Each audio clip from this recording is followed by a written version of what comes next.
ഇന്ന് നമുക്ക് തമിഴ്നാട് സ്റ്റൈലിലുള്ള ഒരു സാമ്പാർ ഉണ്ടാക്കാം കേട്ടോ. നല്ല ഈസി ആയിട്ട് ഉണ്ടാക്കാൻ പറ്റിയിട്ടുള്ളതാണ്. അപ്പോൾ ഇത് ഇഡ്ഡലിയിലേക്കാണ് കേട്ടോ ഒന്ന് ഉണ്ടാക്കിയിട്ടുള്ളത്. അതിനായിട്ട് ഇതാ കുക്കറിലേക്ക് കുറച്ച് നമ്മൾ സാധാരണ സാമ്പാർ പരിപ്പും പിന്നെ മസൂർ പരിപ്പുണ്ടല്ലോ, മസൂർ ദാൽ എന്നൊക്കെ പറഞ്ഞാൽ അതും എടുത്തിട്ടുണ്ട്. അത് കൂടുതലാണ് കേട്ടോ എടുത്തിട്ടുള്ളത്. നല്ലോണം ഒന്ന് കഴുകി വെച്ചതിന് ശേഷം ഒരു 10-15 ചെറിയ ഉള്ളിയും പിന്നെ അതേപോലെ തന്നെ വെളുത്തുള്ളി അല്ലി ചെറുതും 15 എണ്ണം, പിന്നെ ഒരു 4 പച്ചമുളക്, 2 തക്കാളി, വലിയ പഴുത്ത തക്കാളിയാണ് കേട്ടോ അതേപോലെ മുറിച്ചിട്ടിട്ടുണ്ട്. പിന്നെ ഒരു 1/2 ടീസ്പൂൺ അളവിലുള്ള മഞ്ഞൾപ്പൊടിയും ചേർത്ത് പിന്നെ അതാ കുറച്ച് പാകത്തിനുള്ള വെള്ളം കൂടി ഒഴിച്ചിട്ട് ഒരു 5-6 വിസിൽ വരുത്തിയിട്ടുണ്ട് കേട്ടോ. എങ്കിൽ തന്നെ ഉള്ളൂ നല്ല രീതിയിൽ വെന്ത് വരുള്ളൂ. നല്ല ഫൈനായിട്ട് വേവണം കേട്ടോ. പിന്നെ അതാ എയറൊക്കെ പോയതിന് ശേഷം മൂടി തുറന്ന് നോക്കിയതാണ്. ഇത് അതേപോലെ നല്ലോണം വെന്ത് വന്നിട്ടുണ്ട്. പിന്നെ അത് അത്രയും വെജിറ്റബിൾസ് എടുത്തിട്ടുണ്ട്. ബീൻസ്, ഉരുളക്കിഴങ്ങ്, ക്യാരറ്റ്, പിന്നെ അതാ കുറച്ച് വലിപ്പമുള്ള വഴുതന അതേപോലെ മുറിച്ചിട്ടുണ്ട്. പിന്നെ ചെറിയ പീസ് വെള്ളരിയാണ് കേട്ടോ എടുത്തിട്ടുള്ളത്. പിന്നെ ഞാനൊരു കാര്യം പറയട്ടെ നിങ്ങളോട്, സാമ്പാറിലേക്ക് ഒഴിച്ചു വിടാൻ പറ്റാത്തൊരു സാധനം ഞാൻ ഈ ഒരു സാമ്പാറിൽ ഇട്ടിട്ടില്ല. അത് നിങ്ങൾക്കറിയെങ്കിൽ ഒന്ന് കമൻ്റ് ഇട്ടോ.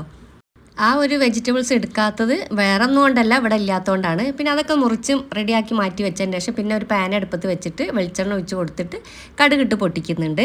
പിന്നെ അതിലേക്ക് ഒരു 2-3 വറ്റൽമുളകും പിന്നെ കുറച്ച് കറിവേപ്പിൻ്റെലയും കൂടി ഇട്ടിട്ട് ഒന്ന് റെഡി ആയതിന് ശേഷം നമ്മളിതാ ഒരു വലിയ ഉള്ളി ഉണ്ടല്ലോ, അത് ഇതേപോലെ ഒരുപാട് വലിപ്പമുള്ളതല്ല, ഒരു ഇടത്തരം വലുപ്പത്തിലുള്ളതാണ്. അത് അതേപോലെ ഒന്ന് വഴറ്റിയെടുക്കണം. ഒരുപാട് വാടി വരികയും വേണ്ട, എന്നാൽ തീരെ വാടാതിരിക്കുകയും വേണ്ട, ആ ഒരു സ്റ്റേജിലാണ്.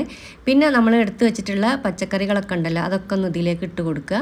എന്നിട്ട് നല്ലോണം ഒന്ന് ഇളക്കി കൊടുക്കണേ. ചെറുതായിട്ടൊന്ന് വാടി വരണം.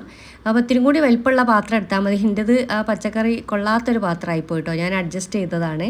ഇനി ഇതിലേക്ക് കുറച്ച് കല്ലുപ്പ് ചേർത്ത് കൊടുക്കുന്നുണ്ട്. വീണ്ടും നമ്മൾ ഒരു ചെറിയൊരു പീസ് കായം വേണമെങ്കിൽ പരിപ്പ് വേവിക്കുമ്പോൾ ഇടാം, അല്ലെങ്കിൽ ഇതിലിട്ടാൽ മതി. ഒന്നുകൂടി നമ്മൾ കുക്കറിലിട്ട് വേവിക്കുന്നുണ്ട്, അതുകൊണ്ട് അത് വെന്തഴിഞ്ഞോളും.